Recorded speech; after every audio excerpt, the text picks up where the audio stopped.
Hi hello namaste welcome back to our channel Divya natural food and blogs. నేను మీ దివ్య. ఈరోజు మనం healthy and tasty veg khichdi అయితే ఎలా తయారు చేయాలో చూద్దామండి. దీనికోసం మనం ఇప్పుడు ఒక 3 స్పూన్ల నెయ్యిని అయితే యాడ్ చేసుకుంటున్నాను. నేను ఈ వెజ్ కిచిడి పూర్తిగా నెయ్యితో చేస్తున్నానండి. ఇలా చేస్తే టేస్ట్ మాత్రం చాలా బాగొస్తుంది. దీంట్లో హోల్ గరం మసాలా వేసుకోవాలి. లవంగాలు, దాల్చిన చెక్క, ఇలాచి, మరాఠీ మొగ్గ, స్టార్ పువ్వు, అనాస పువ్వు, బగారాకుని యాడ్ చేసుకోవాలి. ఆ తర్వాత కొద్దిగా కాజుని వేసి మంచిగా ఫ్రై చేసుకోవాలి. ఇప్పుడు మనం కట్ చేసి పెట్టుకున్న వెజిటేబుల్స్ని అయితే యాడ్ చేసుకోవాలి. పచ్చిమిర్చి, ఉల్లిపాయ ముక్కలు, పుదీనాని వేసుకొని మంచిగా కలుపుకోవాలి. ఈ కిచిడి చాలా అంటే చాలా టేస్టీగా ఉంటుందండి. దీంట్లో వెజిటేబుల్స్ అయితే మనం యాడ్ చేస్తున్నాం కాబట్టి కర్రీ లేకుండా కూడా మనం తినొచ్చు. ఇలా ఫ్రై అయ్యాక ఆలు, క్యాప్సికమ్, క్యాలీఫ్లవర్ని చిన్న ముక్కలుగా కట్ చేసుకొని మనం దీంట్లో యాడ్ చేసుకోవాలి.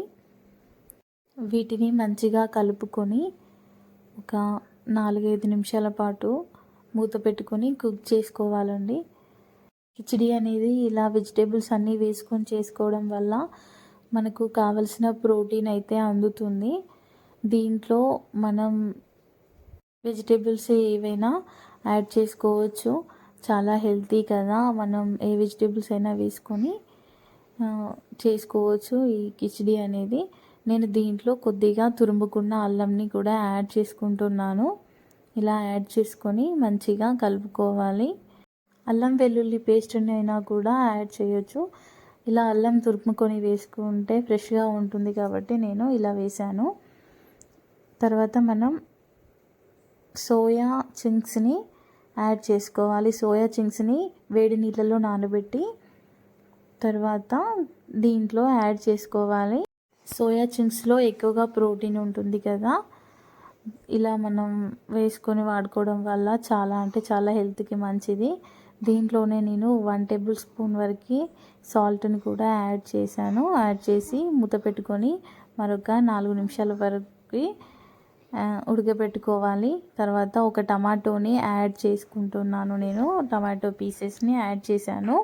ఆ తర్వాత నానబెట్టుకున్న పెసరపప్పుని కూడా యాడ్ చేసుకుంటున్నాను. నేను 1/2 kg రైస్కి 125 గ్రామ్స్ పెసరపప్పుని అయితే ఈ పెసరపప్పుని ఒక గంట ముందు నానబెట్టుకున్నాను. రైస్, పెసరపప్పు 2 ఒకేసారి నానబెట్టుకున్నాను.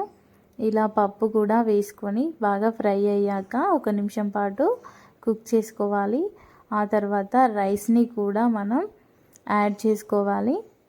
రైస్ని యాడ్ చేసుకొని మరొక 2 నిమిషాలు మంచిగా ఫ్రై అవ్వనివ్వాలి. ఇలా కలుపుకొని ఫ్రై అయ్యాక మనం 1.5 గ్లాస్ రైస్ తీసుకున్నాను. నేను 1/2 గ్లాసు పెసరపప్పుని తీసుకున్నాను. ఇది కొలతగా 2 గ్లాసులు అయింది కదా, మనం దానికి 5 గ్లాసుల వాటర్ని అయితే యాడ్ చేసుకోవాలి. 1 గ్లాసు బియ్యానికి 2.5 గ్లాసులు వాటర్ తీసుకోవాలండి. కిచిడి అప్పుడు మనకి సాఫ్ట్గా అవుతుంది. ఇలా వాటర్ వేసుకున్నాక కొద్దిగా కొత్తిమీరని కూడా యాడ్ చేసుకొని మూత పెట్టుకొని కుక్ చేసుకోవాలి. అంతే అండి, సింపుల్గా చాలా ఈజీగా హెల్తీగా ఈ కిచిడి అయితే రెడీ అయిపోతుంది.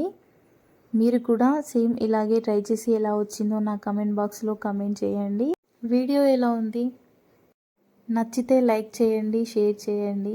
నా ఛానల్ని కొత్తగా చూస్తున్నట్లయితే సబ్స్క్రైబ్ చేసుకోండి. ఇంకేదైనా మిస్టేక్స్ ఉంటే నా కమెంట్ బాక్స్లో కమెంట్ చేయండి. Thank you for